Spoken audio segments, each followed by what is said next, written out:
Mga kapuso, mas alagaan po ang kalusugan sa gitna ng malamig na panahon na inaasahang magpapatuloy pa hanggang Pebrero.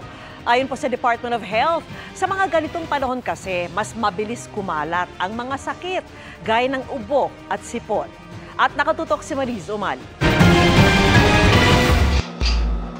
Nagsimulang makaranas ng pag-uubo, sipon at sakit sa lalamunan si Jenny kahapon, lalo na nung lumamig daw ang panahon. Dahil nasa iisang bahay, pati ang anak niya, nahawaan na rin niya. Sa sobrang lamig, tapos pag tanghali, umiinit. So paiba-iba yung weather kasi, kaya siguro ganito nagkakasakit yung mga tao. Sabi ng Department of Health, talagang mas madalas kumalat ang influenza-like illnesses o malatrangkasong sakit pag malamig ang panahon.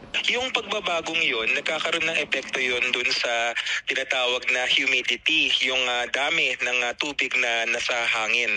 At kapag nangyari yun, yung ating respiratory tract, yung daanan ng hangin sa ating katawan, na ninibago siya. Kahit walang virus, kahit walang bakterya, naiirita yung kanilang daanan ng hangin dahil nag-iba yung moisture content ng hangin. Pero ayon sa DOH, bagamat marami tayo napapansing nagkakaubo, sipon, lagnat o pananakit ng katawan, hindi naman daw dumami ang kaso.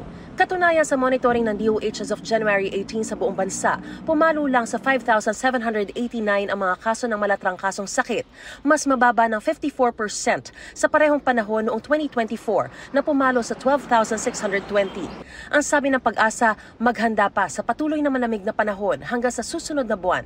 Itong high pressure cell magpupush ng malalamig na hangin mula sa mga bansa na nakakaranas ng winter season patungo dito sa ating bansa. At normally, nag-start po yan sa buwan ng Nobyembre at karaniwan tumatagal na hanggang Pebrero ng susunod na taon. Para labanan ang sakit, payo ng DOH, ugaliing maghugas ng kamay. Uminom ng 7 to 8 glasses ng tubig kada araw.